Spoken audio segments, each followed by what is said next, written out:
Hello guitar enthusiasts, this is Drew Craig with GuitarPlayerUniversity.com.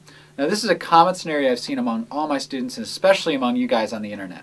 You're searching around for free tabs on the internet, you find one, and usually, the tabs aren't that good. Usually they'll just have the lyrics and then little chord symbols above it, and for most of us that's enough because we've heard the song, we kind of know what it sounds like, we have a rough idea of the strumming rhythm, etc.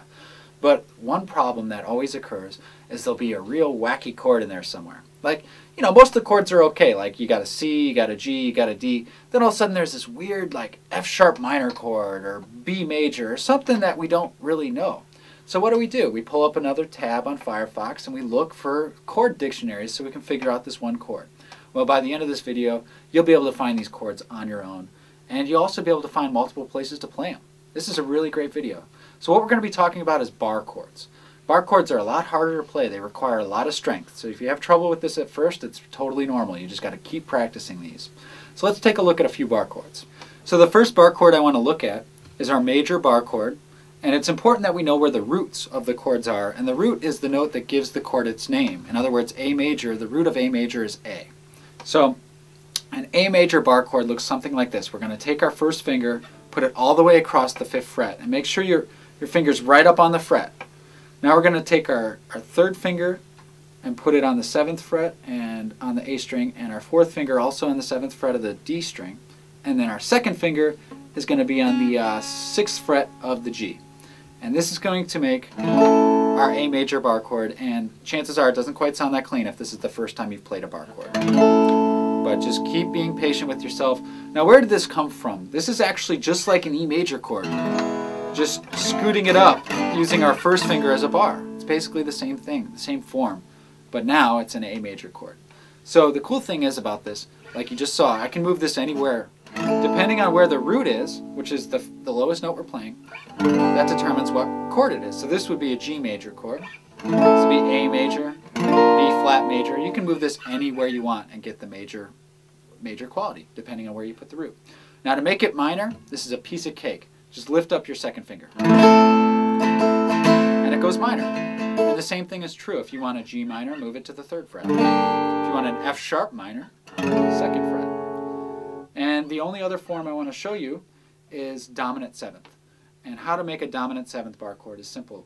You start with your major bar chord. Lift up your pinky. There's your dominant 7th bar chord. You can move this anywhere as well. If you want an A flat bar chord, just move it down a half step. Now, how am I finding all these chords? Well, I've memorized the notes of the E string. If you can memorize the notes of the E string, you'll be able to find where all these chords are.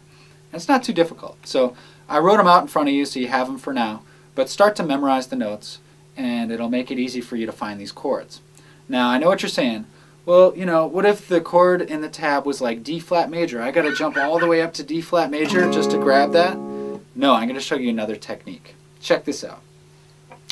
If we were to change where the root is, in other words, if we wanted to move the root of these bar chords to the A string, we're going to have to learn new shapes for them.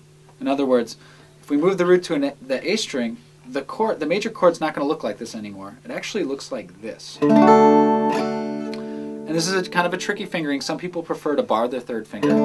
This takes a lot of strength to do. Now this is what a major form looks like. You can see it in front of you. So now the root is on the D string. So this would actually be a D major chord. If I wanted a C major chord, I'd move down to the 3rd fret, because that's where C is on the A string. Wherever the note is on the A string, that's where you move your root. You can get an E flat major, E major, whatever you want.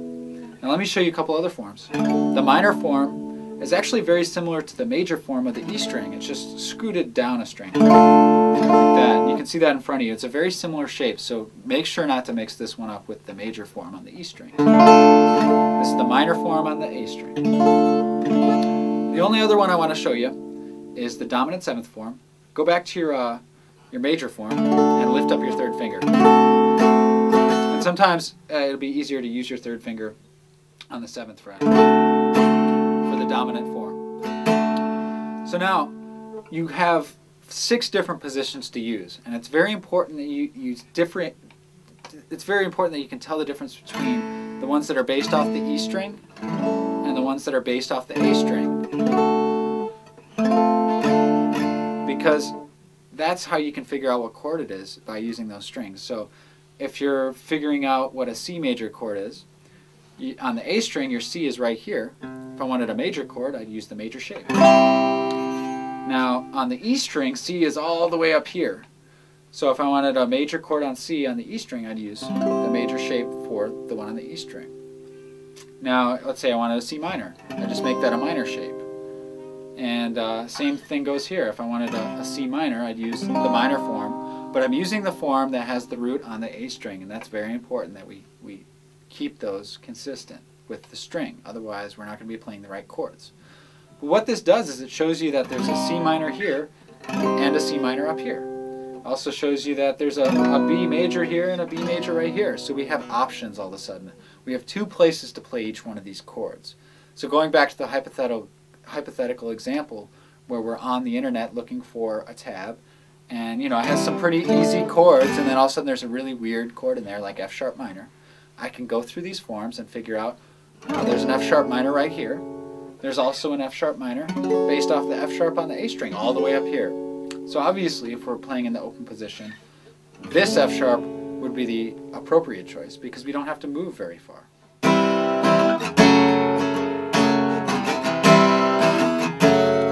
And that's how we can start to formulate these chords using our own vocabulary, and we're not dependent now on chord dictionaries. Now at this point we can find any major, minor, or dominant seventh chord in two different places on the neck.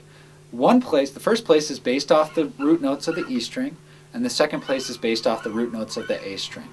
So this is a really interesting concept, and it helps you out. Once you memorize these 6 forms and memorize the notes of the E and the A string, you're pretty much set. So there you have it. You can now find any major, minor, or dominant seventh chord in 2 different places on the neck. The first place based off the E string, second place based off the A string. And the cool thing is you're going to find that if the E string form is up here on the neck, the A string form is going to be down here, and vice versa. If your A string form is up here, your E string form is going to be down here. So there's always one close to the position you're playing in. And always choose the chord that's closer because, we don't want to move around very much. We want to move as little as possible. But thanks for watching, and check out more videos at guitarplayeruniversity.com.